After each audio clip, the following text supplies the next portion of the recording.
So, huwag sabihin ninuman na ako'y pinapatamaan dahil ito'y salita ng Panginoon at ito'y para sa ating lahat. So, ang key verse natin ay mababasa sa chapter 20 ng Acts verse 35. Pasensya ka na, Sis Avery, hindi kita nabigyan ng verse. So, English or Tagalog. So, dito, nagbigay, Acts 20. Kaya nagbigay, halimbawa ako sa inyo, sa lahat ng mga bagay, na sa ganitong pagpapagal ay dapat kayong magsisaklolo sa mahihina. At alalahanin ang mga salita ng Panginoong Hesus na siya rin ang may sabi. Lalo pang mapalad ang magbigay kaysa tumatanggap. At ang ating title ngayon ay The Habit of Giving. Praise the Praise the Lord. Lord. Hallelujah. Kailangan alam ng Panginoon ang pangangailangan ng ating bahay panambahan, ang pangangailangan ng bawat isa. Amen. Purihin ang Panginoon sa kabutihan ng mga kapatid. Praise the Lord. Amen. So dito mga kapatid, the habit of giving. Kahit tanongin nyo si Tintin, na meron kami pag-uusap na kahit isang titik lang wala po. Dahil salita ng Panginoon ang nangungusap sa bawat isa. Amen. Hindi ito sinasadya ng tao, kundi ang Panginoon ang nagbibigay para maunawaan natin. Amen. Amen? The habits of giving.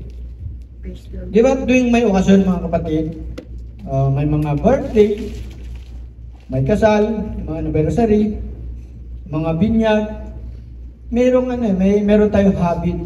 Yung sinasabi habit, meron tayong nakaugalian na ginagawa. Yung pagbibigay, di ba?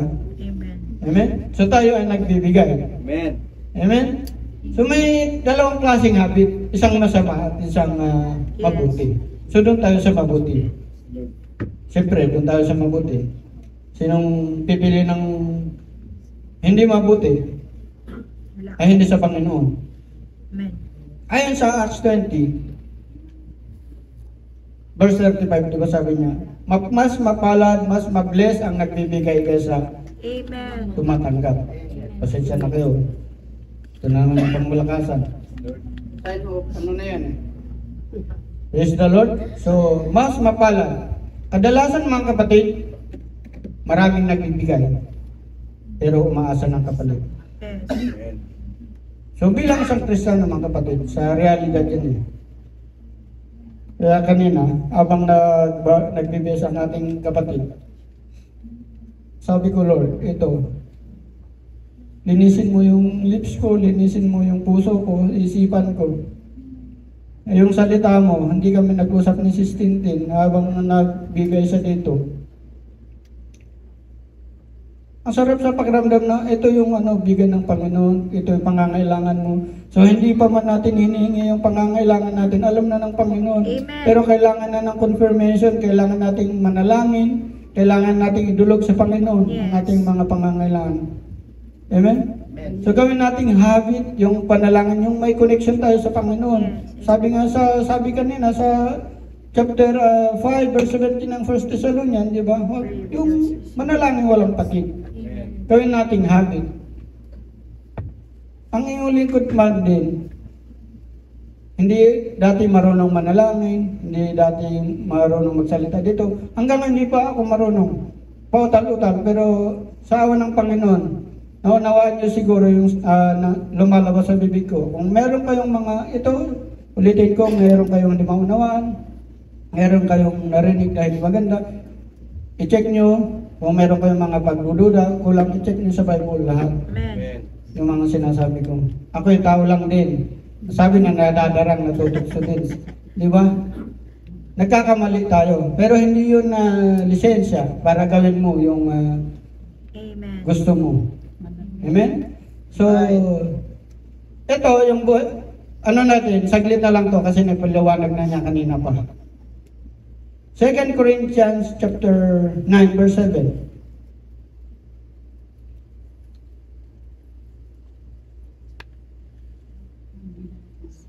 Amen. Magbigay ang bawat isa ayon sa pinasya ng kanyang puso. Huwag mabigat sa loob o dahil sa kailangan, sapagkat iniibig ng Diyos ang nagbibigay ng masaya. So praise the Lord. Masaya ba kayo sa pagbibigay? Hindi lang naman yung hindi lang naman pera. Amen. Hindi lang tungkol sa pera ito mga kapatid. Pero dito sa ating bahay panambahan, kahit sa ating pamumuhay, yung pera, mahalaga sa ating buhay. Pero huwag nating anuhin yung pera na siya yung mag-drive sa atin. Amen. Amen? Tayo ang mag-drive, tayo ang mag-manipulate, tayo ang gagamit sa tamang paraan. Hindi yung pera ang gagamit sa atin. Di ba? Magbigay tayo ng nakangiti. Di ba? Pag yung makasalubong ang kapatid mo, hindi mo mangitian, anong sagot sa'yo? Ngingiti pa rin ba? So, magbigay tayo ng nakangiti. Maluwag sa ating loob. Pagbibigay ng oras. Praise the Lord. Talagang naubos na siguro yung luha ko kanina sa kabutihan ng Panginoon. Magbigay tayo ng nakangiti at hindi nakabusangot. Maraming nagbibigay na inisip nila na baka kay pastor lang mapunta. Amen. Pero purihin at purihin ang Panginoon sa buhay ng ating pastor. Dahil hindi ka na ng pastor natin. Madalas siya yung nag-abuno kung alam lang ng bawat kapatid. Ngayon wala pa siyang pasok. Kailan lubin ng Panginoon next week papasok na. Praise the Lord. So eto maraming hindi nagbibigay dahil iniisip nila na kung saan napupunta. Pero ang sabi ng Biblia, balik na tayo sa Malakay chapter 3 verse 10. Represent lang yung kanina. Dalhin ninyo ang buong ikasampung bahagi sa kamalig upang magkaroon ng pagkain sa aking bahay. Diba? Upang magkaroon ng pagkain. Tapos sabi niya, subukin ninyo ako ngayon sa bagay ito. Diba? Ang Panginoon mismo ang nagsasabi, try niyo ako. Amen. Try niyo ako, subukan niyo ako. Diyos siya, mga kapatid. Siya ang nagsasabi, subukan niyo ako. Diba? Subukan niyo ako sa bagay nito. At sabi ng Panginoon ng mga hukbo, kung hindi ko bubuksan sa inyo mga dungawan sa langit at ihulog sa inyo ang isang pagpapala na walang sapat na kalalagyan. So ito ay blessing sa mga nagbibigay. Amen. Kasi kung nagbibigay ka, open yung kamay mo sa pagbibigay, open din ang Panginoon sa blessing sa iyo. Pero kung ganun ka, ano ba yun? May goma ba? May elastiko. Tapos kung magbigay ka, kakarampot, tapos umaasa ka na ibabalik sa'yo, bibigay din sa'yo, malaki. Parang hindi fair. Ang Diyos natin ay patas. Amen. So wag natin sabihin, wag sabihin na hindi naman na kaya ka nagsasalita ng ganyan dahil malaking sahod mo, maayos ang uspali mo. Hindi ganun. Fair ang Panginoon. Kung magkano ang binibigay mo, kung malaki ang sahod mo, malaki din yung share mo. Kung maliit ang sahod mo, maliit din yung share mo. So hindi mo naman ibibigay yung kabuuan ng sahod mo. 10% lang, maliit na bagay. Pero ang kapalit nun, malaking biyaya, mga kapatid. Amen? So, wag nating tulugan ang salita ng Panginoon. Ito, wala pa siguro 20 minutes. Dahil magbalat ang bawat isa na itutuloy lang natin ang yung Bible study. Yung habit natin, gawin nating habit ang mga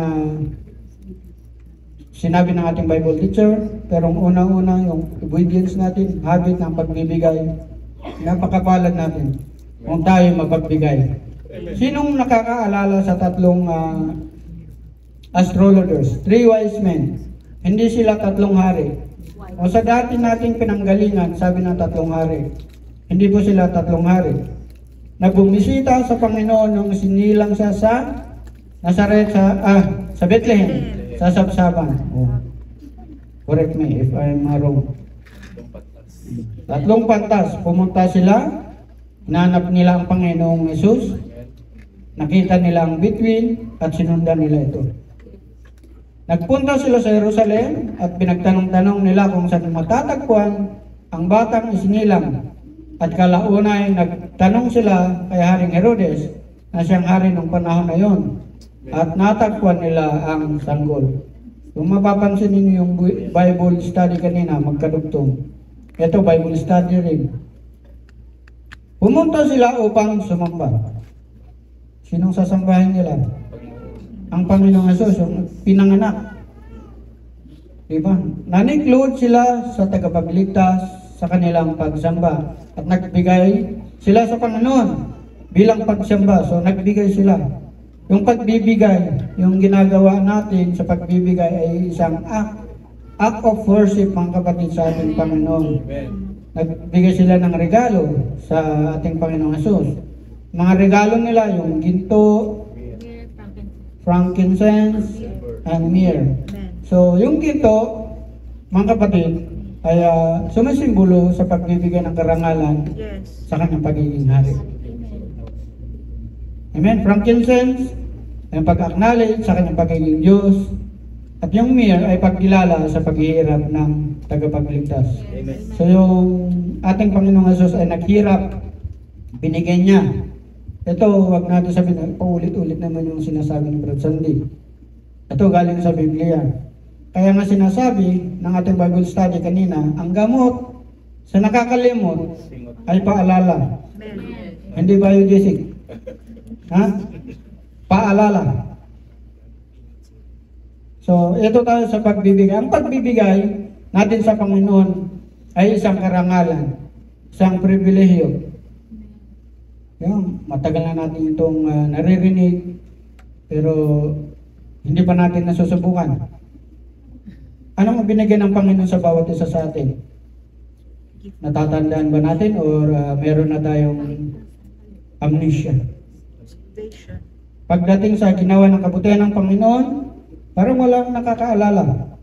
Pero kung pagdating sa mga nagagawa ng hindi ka nais-nais, na mga kapatid natin sa ibang tao, sabi din ng Bible teacher natin kagabi, exhorter, natatandaan lang yung masasama, hindi yung kabutihan na gawa. Diba? Binigay ng Panginoon ang kanyang buhay para sa atin. Yes. Praise the Lord. Di ba yata abutin ng 20 minutes? May mahiling pa ba ang bawat isa? Halimbawa yung isa, di ba? Ikaw may utang. Ako may utang. Tapos wala talaga akong, wala. Tapos may nagbayad. Di ba magpapasalamat ka doon? Magpapasalamat tayo. Yung kanyang buhay, tayo dapat ang nandun. Yes. Di ba? Praise the Lord. Dahil sa ginawa niya, sa pagbibigay ng kanyang sarili, dapat din naman natin ibigay ang ating sarili. Amen. Amen? Sa Romans 12 verse 1, mga kapatid, praise the Lord. Nanay Mila, Nanay Marieta, praise the Lord po rin ang Diyos sa buhay ninyo. Kaya nga, mga kapatid, pinapamanhin ko sa inyo, alang-alang sa mga kahabagan ng Diyos na inyong iharap ang iyong sarili. Amen. Mga katawan, na isang haing buhay, banal, nakaaya-aya si Diyos na sa inyong katampatang pagsamba. So dito mga kapatid, offer natin yung sarili natin, hindi yung tayo pa yung maging katitisuran ng ating mga kapatid. Amen. Diba tayo maging dahilan ng pagkakasala ng ating mga kapatid. Dito mga kapatid, dapat meron tayong pag-ibig sa isa't isa. Masasabi ba natin, love natin yung isa? Nung nangiti mo lang, hindi natin mangitian. Amen. Diba? May pag-ibig ba yan? Praise the Lord. Dahil dito, meron tayong willing heart. Yung bukas ang ating puso. Amen. Sa lahat ng ministeryo binibigay ng Panginoon sa pamamagitan ng ating pastor ay dapat ginagampanan natin ng walang reklamo. Amen. Amen? Amen. Oh, parang tatlo lang ang narinig ko. O isa lang talaga yung nakakarinig natin yan. Praise the Lord. Anong kinakailangan ng bawat isa, mga kapatid? Anong kinakailangan ng isa sa pagbibigay? Marami tayong may bibigay, mga kapatid. Marami tayong may ambag. Hindi lang pera, mga kapatid. Di ba sabi nga kanina sa Romans 12:1 na offer natin yung ating katawan na living sacrifice, holy and acceptable unto God. Yes. Ito yung reasonable service natin sa Panginoon. Praise the Lord. So ang katawan natin ay mahalaga. Mahalaga, may fellowship tayo sa isa't isa. Kaya nga may fellowship eh. Katawan natin, kailangan natin dalhin sa kung saan may gawain. Una sa church. Paano natin masasabing may fellowship ka kung wala ka naman dun? Amen. Amen? So nabanggit ulit ito ng ating kapatid kanina. Praise the Lord. Purihin ang Panginoon. Isa lang yung gustong iparating ng ating Amen. Panginoon na yung habit natin kailangan mabuti. Yes. Kasi yung habit mo hindi maganda, wala ka dito sa bahay ka ng bahay. Sabi nga, Hebrews 10:25, not forsaking the assembling of ourselves together, diba? Huwag kaligtaan ang pagkakatipon na gaya ng ugali ng iba. Gaya ng ugali ng iba. Kundi mga aralan. Pinaliwanag na rin ng ating kapatid dyan. Mga aralan sa isa't isa. Hindi yung katitisuran sa isa't isa. Dahil namamalas natin, nakikita natin na nalalapit ng araw. Ito na yung end times, mga kapatid. Magpapatumpik-tumpik pa ba tayo, mga kapatid?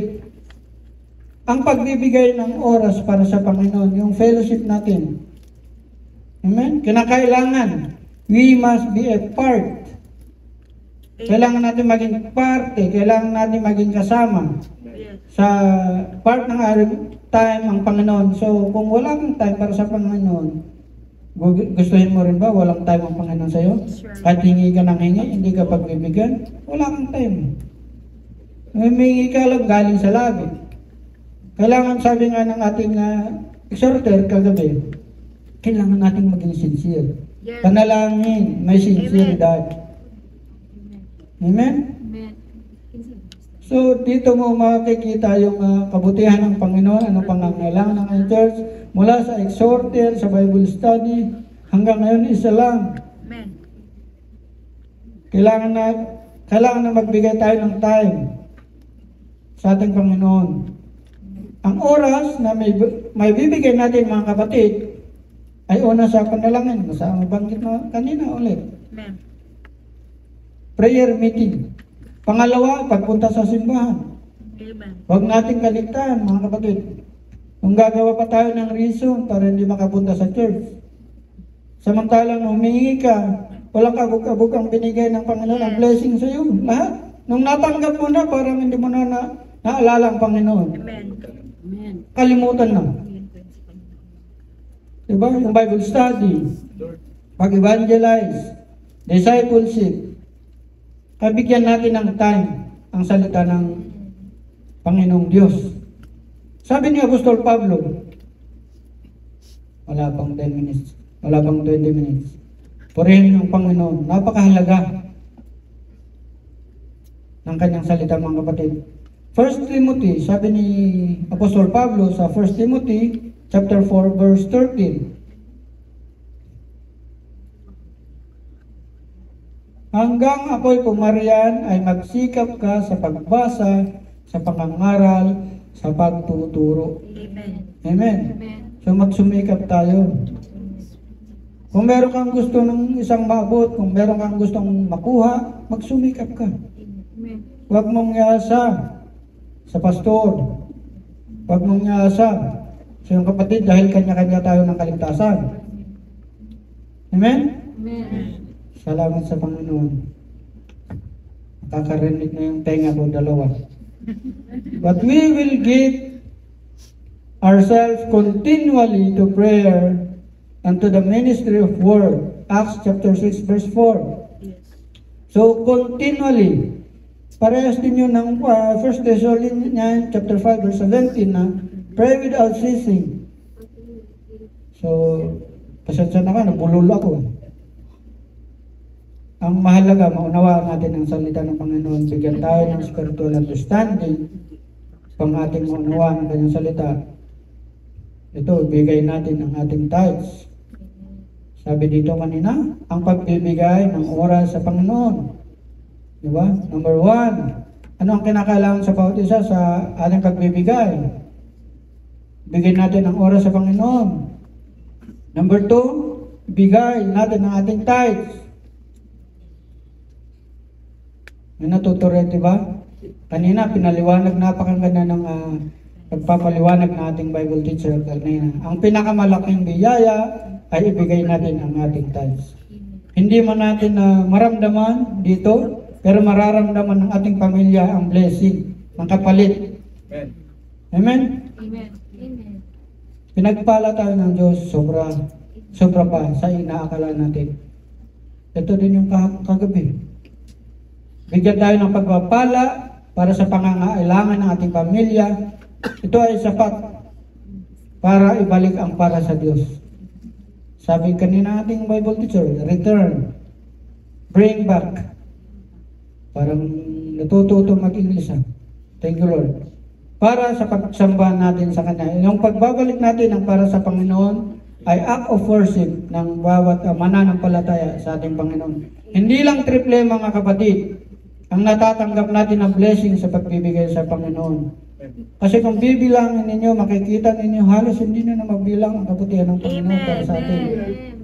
Maliit na bagay, di ba yung pagtawid mo ng tapos biglang may sisingit? Yung hindi ka nasagi, hindi ka tinamaan, blessing yun. Amen. Praise the Lord. Pero minsan mga driver, sorry, sa mga driver, tumagan minsan. Hindi maiwasan. Pero salamat sa Panginoon. Thank you, Lord. Leviticus chapter 27 verse 30. Leviticus chapter 7. Sabi dito, bigay natin ang ating tithes. Ba? 7:30. Okay, so 7. 30. Ay, 27:30. Yan. Amen. Praise the Lord. Ang lahat ng ikasampung bahagi ng lupain, maging sa binhi ng lupain o sa bunga ng punong kahoy ay sa Panginoon. Maging banal sa Panginoon. Sabi nga ng ating teacher kanina, holy unto the Lord. Amen? Sa tithes is holy unto the Lord. So, dapat tayo maging organisado. Sabi nga ng Bible teacher natin kanina, pagkasahod natin, separate natin yung para sa Panginoon. And the rest, para sa atin, yung 90. Ha? Dapat itabi na rin yung mga offering pagdating ng sweldo. Iba yung tithes, iba yung offering, iba yung para sa kuryente, iba yung para sa internet, sa pagkain, iba yung para sa baby. Maging organisado tayo mga kapatid. Kahit hindi tayo mag-aral ng ano ba yung financial management? Ang Biblia ay sapat na mga kapatid? Amen. Amen. Praise the Lord. So 1 Corinthians chapter 16 verse 2. Upon the first day of the week, let every one of you lay by him in store, as God had prospered him, that there be no gatherings when I come. So, bago daw sabi ng Apostol dito, Apostol Pablo, sinabihan yung mga taga-Corinth na i-prepare nyo na. Para pagdating ko doon, hindi yung, uy, 10 ka dyan, 20 ka dyan. Kailangan naka-ready na. Naka-ready na. Diba? Amen? Amen. Praise the Lord. Mas malakas na ngayon. Tuwing araw ng isang linggo, sabi. Sa Tagalog lang yung kanina. So, kailangan natin maging obedient. Ang obedient sa Panginoon ay mas blessed. Mas maraming pinagpapala sa mga habit nila ay magbigay. Yes. Bakit ka nagbibigay? Habit ko na yun. Hindi mo naman kailangan ipagsabihin, ay, habit ko yun, mapagbigay ako. Amen. Pati kaluluwa mo, binigay mo na. Hindi ganun. Bawal yun. Bawal yun. Ang kaluluwa natin para sa Panginoon, hindi para kay taning. Sabi natin sa ating mga buhay, nagbibigay naman ako, inuuna ko naman ng Panginoon. Matthew 6:33.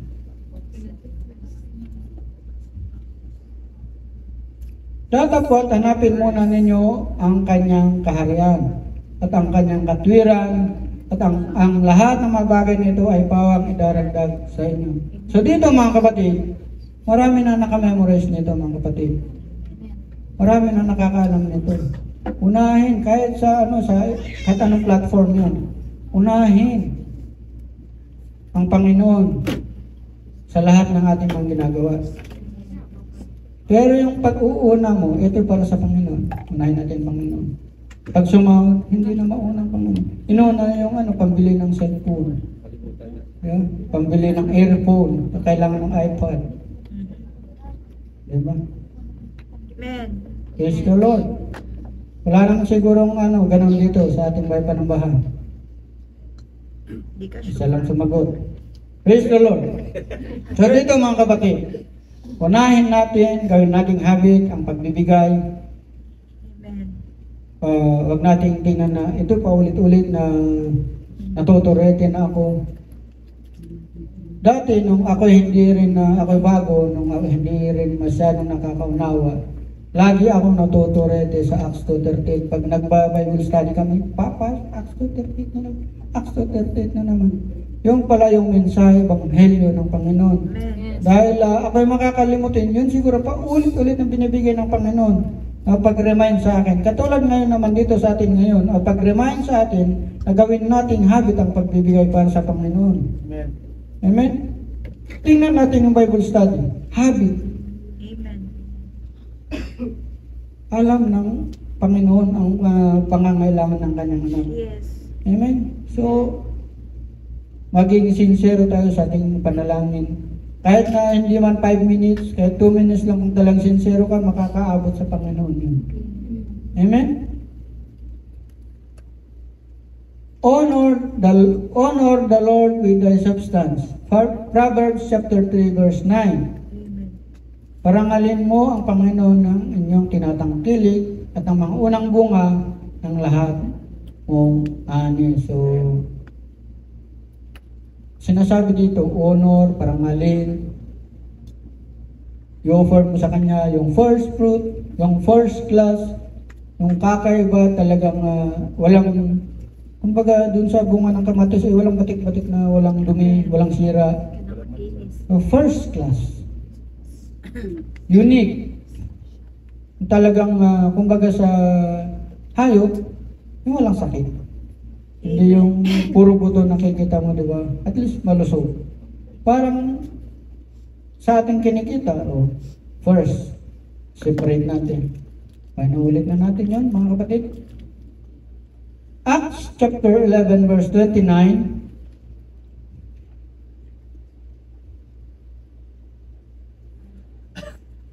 Walang tagal. At ang mga kalagad ayon sa kanya ng bawat isa ay nangagpasyang magpadala ng saklolo sa mga kapatid na nananahan sa Judea. So dito mga kapatid, ang pagbibigay mga kapatid sa isang pamilya ay kanya-kanya. Hindi yung kunyari, pupunta ka. Lahat naman tayo, lalo na sa mga pamilya na may kanya-kanyang trabaho. Pagbibigay tayo isa-isa. Yes. Hindi yung, papakas na to. Iba yung sa tatay, iba yung sa nanay, iba yung sa anak. Hindi yung minsan kinukuha ko ng nanay, uy, sobra na yan. Diba? Sobra na yan, tawa lang to. Pero purihin ang Panginoon sa bawat isa sa atin, sa mga nanay, sa mga tatay na nandito ngayon. Ang pagtatay ay kanya-kanya. At tayo ay may kanya-kanyang kaligtasan ng bawat membro ng family. Ay dapat matutong magbigay kung paano tayo pinagpala ng Panginoon. So ito, kung paano ka pinagpala, kung malaki ang sahod mo, maliit ang sahod mo, malaki ang kita mo, huwag nating idahilan na sabi na, Kaya mo lang nasasabi yan dahil wala ka sa sitwasyon ko. Hindi mo na isusot yung sapatos ko. Hindi mo nalalaman ang buhay ko. Ang sistema ng Diyos ay patas, mga kapatid. Amen. Nabanggit ko na kanina to, kung gaano kalaki ang share mo, gaano kalaki ang sahod mo, mas malaki ang share mo. Kung mayaman ka, siyempre mas malaki ang share mo. Kung mahirap lang tayo, mas maliit lang ang share natin. Ang Diyos talaga ay patas. Dito natin makikita. Ang Diyos ay patas. Amen. Hindi namimilit. Yung pagtatay siya hindi pa mimilit. Dahil yun ay para sa Panginoon. Sabi ng Panginoon, subukan niyo ako rito. Sinasabi niya, subukan natin. Bakit wala pa rin naniniwala? Diyos na ang nagsasabi. Amen. Amen. Diba? May mga criteria tayo dito. Sa criteria, ang madalas halos lahat ng UPC, Pentecostal, sa may criteria sa mga ginagamit Amen. sa mga gawain. Amen. Unang-una yung title. Feel good the Holy Ghost. Ang mga dapat maunawaan natin, lalo lang na mga may 8 years na, 9 years. Ako lang yata 9 years dito. Membro, bukod sa mga kay Kuya, kasi matatagal na sila. Pero salamat sa Panginoon dahil ginamit ang mga kapatid na ako ay magbigay dahil ako dati inuutay ko, di ba pag tumatayo ako dito, sinasabi ko inuutay ko yung tithes ko. Pero sabi doon sa Biblia, sabi, dalhin mo ng buong buo. So salamat sa mga ginamit ng Panginoon para maunawaan, matutunan ko yung mga salita ng Panginoon. So sa awa ng Diyos, sa habag ng Diyos, sa mercy ng Panginoon. Sabi nga kagabi ulit, sa mercy ng Panginoon.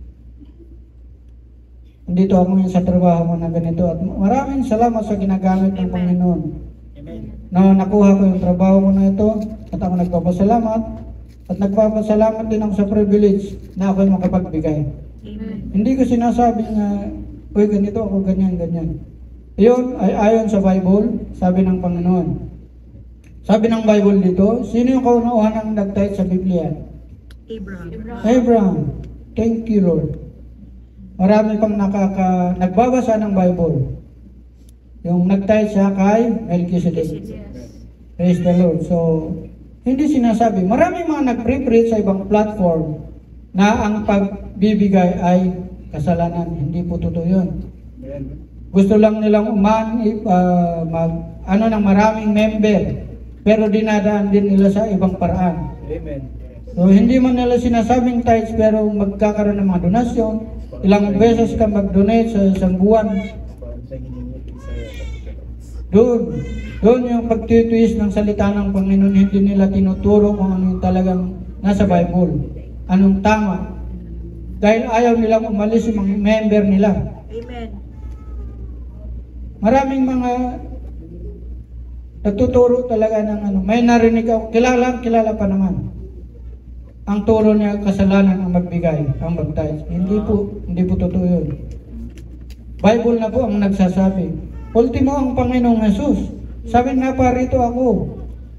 Diba? Naparito ang Panginoon upang tuparin, ganapin. Anong hula? O ano yung nasa Bible? Ano yung mga prophecy dun sa Old Testament. Diba? Hindi siya naparito upang alisin yung mga batas. Ginawa niya yung batas, maraming batas. Hindi lang 10. Mga kapatid, mag-ingat din tayo sa ating pagbibigay, mga kapatid. Matthew chapter 6 verse 1.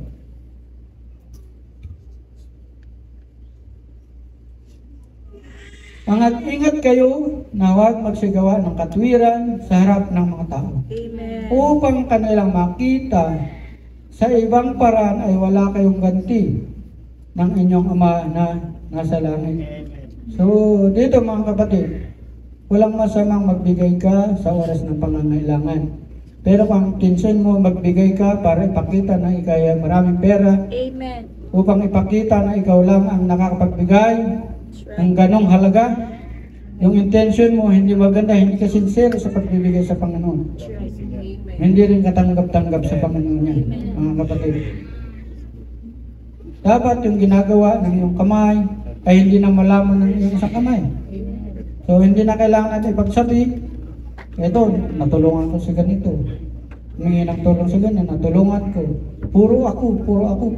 I, me, and myself. Hindi po ganun, mga kapatid. So dapat magbigay tayo ng naayon sa ano yung bukal sa puso natin.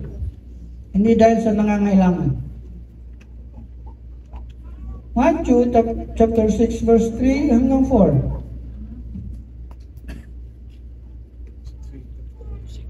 Datapwat, pagka ikaw ay nanlilimos ay huwag malaman ng iyong kaliwang kamay Amen. ang ginagawa ng iyong kanang kamay. Amen. Amen. 4. Upang ang inyong panlilimos ay malihim at ang iyong ama na nakakakita sa lihim ay gagantihan ka. So, Amen. ang Panginoon, mga kapatid, ang Panginoon, mga kapatid, ang magbibigay ganti o magbibigay ng reward sa lahat ng ating mga ginagawa. Amen? Praise the Lord. Praise the Lord. Amen. Hallelujah. Dalawa lang nakarinig. Ang paglilimos ay malihim. Praise the At Lord. ang iyong ama na nakakita sa lihim ay sa iyo magbibigay ng reward. Amen. So, praise the Lord. Tandaan natin, ang pagbibigay, mga kapatid, ay may rewards. Merong ganti ang Panginoon. Amen? Malapit na. Philippians chapter 4 verse 18. Datapwat mayroon ako ng lahat ng bagay at sumasagana. Ako'y busog, palibhasa ay tumatanggap kay Epaprodito ng mga bagay na galing sa inyo na siyang samyo ng masarap na amoy, isang handog na kaya-aya na lubhang nakakalugod sa Panginoon. Praise the Lord. So dito, mga kapatid, yung ginagawa natin, mga kapatid, ay may reward. Ang ginagawa natin ay para ma-please ang Panginoon. At ang Biblia mismo ang nagtuturo paano tayo magbibigay. Yung pagbibigay natin, yung parang yung masarap na amoy sa Panginoon. Kung hinalimbawa sa isang amoy, masarap na samyo, isang amoy.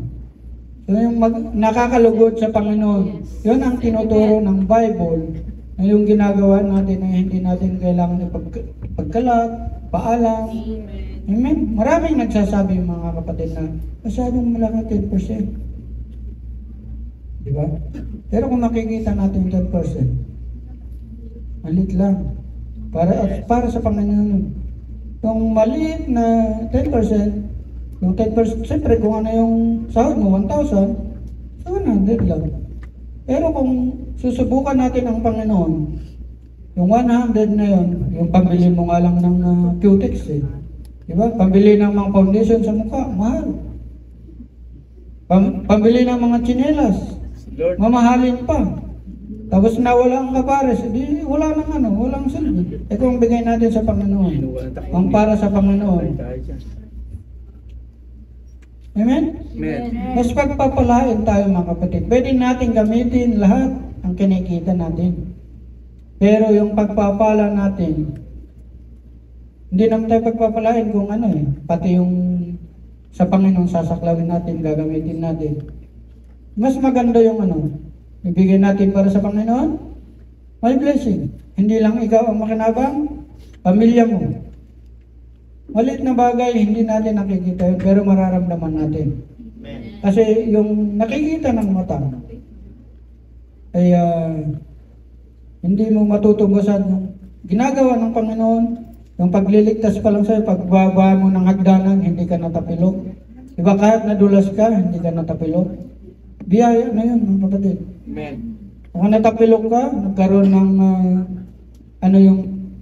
yung ankles mo, hindi yung tito yung paa. tapos nagka-brace, magkano ang gastos sa ospital? Amen? Subukin natin ang Panginoon. Try natin. Kasi sabi niya sa Malakay 3:10, subukan niyo ako. Subukin niyo ako sa bagay nito, mga kapatid. Sabi ng Panginoon na mismo nagsasabi, try natin. Pero may mga nagtratay kasi na, sinubukan ko nagtas, lalo ako ang naghirap pa. Kasi mali yung intention ng pagbibigay. Diba? Ang sikreto ng pagtatanggap natin, pag-receive, ay pagbibigay. Bakit na lagi sila nakakatanggap ng ganito? Bakit yung mga anak niya naging cum laude? Bakit yung mga anak niya natanggap na agad sa trabaho? Dahil sa ginagawa ng sa kapatiran, sa faithfulness niya sa Panginoon, pinagpapala ang kanyang pamilya. Pinagpapala ang ating mga pamilya. Hindi man natin natatanggap na sa actual, yung pera. Hindi lang pera kasi yun. Sabi sa Luke chapter 6 verse 38.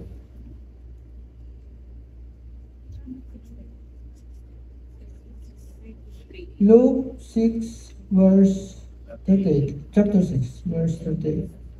Mangagbigay kayo at kayo bibigyan, kakal na mabuti, pikpik, liglig at umaapaw ay ibibigay nila sa inyong kandungan, sapagkat sa panukat na inyong sukat ay doon kayo muli susukatin.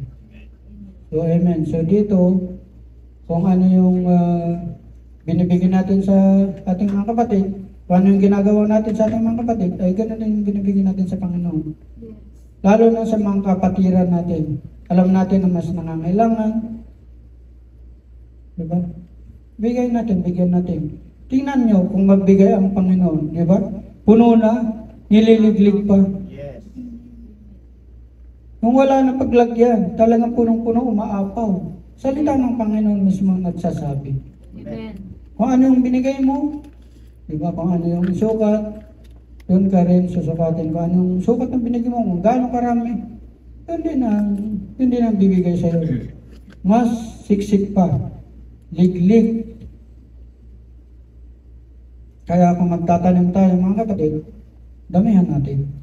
Amen. Gumawa tayo ng mabuti. Mas unahin natin gumawa ng mabuti.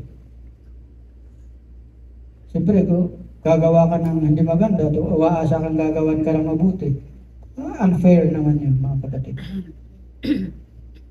2 Corinthians chapter 9, verse 6.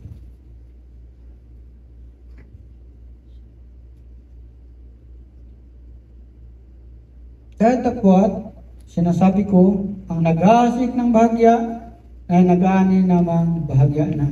At ang nag-aasik sa sagana ay mga-ani namang sagana. So, sabi dito, ang Bible na mismo nagsabi, mga kapatid. Paano ang binibigay mo? Anong panukat na binibigay mo? Anong sukat na binigay mo? Yun din bibigay sa iyo. So, huwag kang mag-expect na nagbigay ka ng 10, bibigyan ka ng 1,000. So, kung bibigay mo ang para sa Panginoon, yung intention mo, ibalik ang para sa Panginoon, mas lalo tayong pagpapalain. Amen. Amen? Amen. So, dito mga kapatid, ang tunay na layunin ng pagbibigay ay tayo magbigay para di lamang pagpalain. Tayo nagbibigay para pagpalain din ng iba. So, dapat tayo, huwag natin isipin ako, anong makukuha natin sa simbahan? Anong makukuha natin sa ating mga kapatid? Isipin ng bawat isa kung anong may offer mo, may bibigay mo. Mas maganda yung ikaw ay nagbibigay ka sa'yo, ikaw lagi binibigyan. Dahil pagdating ng panahon, nagkanya-kanya na tayo. Wala na si ganito yung nagbibigay ng soft drinks. Kaya lumaki yung sugar ko. Thank you. Drink moderately. Diba? Drink moderately. Kasi hindi masamang uminom ng soft drinks kung moderate. Diba? Ang masama pag sobra-sobra. Katulad din ng pag-ibig, pag sobra-sobra. Diba? Pag pag-ibig pinag-usapan nila, ang daming kinikiliti. Pag-ibig ng Panginoon ang pinag-usapan natin, mga kapatid. Sumapalat ang mga kapatid dito na binigyan ng kapartner nang galing sa Panginoon. Amen? So, huwag tayo maghanap ng hindi para sa atin. Hanapin natin kung ano para sa atin, hingin natin sa Panginoon. Pagpapalain tayo, mga kapatid. Ang tunay na layunin ng pagbibigay ay para suportahan ang ating pastor, suportahan ang ministry, suportahan ang mga evangelists, suportahan ang mga nagtuturo, diba, yung mga naghahayag ng salita ng Panginoon. So, suporta, yung pagbibigay natin ng oras, ano ba yun, triple T natin. Hindi lang pera, time, talent, and treasure. So, yung pagbibigay natin ng treasure natin, unang-una, pagbibigay natin ng time, pagbibigay natin ng talent, kahit hindi, sintonado, sintonebe yung boses, maayos din yun. Lapit natin sa Panginoon para ang pagpupuri, para sa Panginoon lang. Hindi yung kumakanta ka dito para makilala ka. Ito'y altar para sa Panginoon. Hindi ito entertainment center. So kahit 109, ang boses ng bawat isa, kung ito'y para sa Panginoon, nakakalugod sa Panginoon. So sa ating conclusion, mga kapatid, 1 Corinthians chapter 6 verse 20. Sapagkat kayo'y binili sa halaga, walhatiin nga ninyo ng inyong katawan ang Diyos. Amen. Alalahanin natin kung ano yung ginawa ng Panginoon sa bawat isa sa atin. Siya yung nagbayad ng utang natin. Siya yung nagdusa, umako ng kabayaran ng ating mga kasalanan. Siya yung naparusahan, mga kapatid. Naghirap sa krus ng Kalbaryo, mga kapatid, dahil sa kasalanan ng bawat isa. Amen? Ibinigay ang kanyang buhay para tubusin ang bawat tao makasalanan. Ang bawat tao. Ito'y gift. Pero huwag natin gawing lisensya yun na gumawa ng kasamaan, ng kasalanan. Dahil minsan lang napako ang ating Panginoon. Oo, tao-tao nagkakasala. Pero hindi yun lisensya na, tao lang ako. Hindi. Dahil meron yung mga kasalanan na wala ng offer. Wala nang hanging pwedeng ipalit. Hindi ko maalala kung anong version sa Hebrew. Amen? Ano ang pumipigil sa bawat isa, mga kapatid, na hindi maibalik ang para sa Panginoon? Bakit di natin maibigay yung pagpupuri, yung dapat na pagsamba para sa ating Panginoong Diyos? Diba? Bigay natin ang ating sarili. Praise the Lord. Living sacrifice. Ibigay natin ang the best na pagsamba para sa ating Panginoon. So, ugaliin natin, gawin nating habit ang pagbibigay. Gawin nating habit yung magkaroon ng koneksyon sa Panginoon. Yung panalangin. Huwag nating sabihin, marunong naman manalangin, dito na lang ako. Kailangan natin ng fellowship. Amen. Hindi natin matatawag na fellowship kung walang presensya ng bawat mananampalataya. Yeah. Amen? So, to God all for the glory.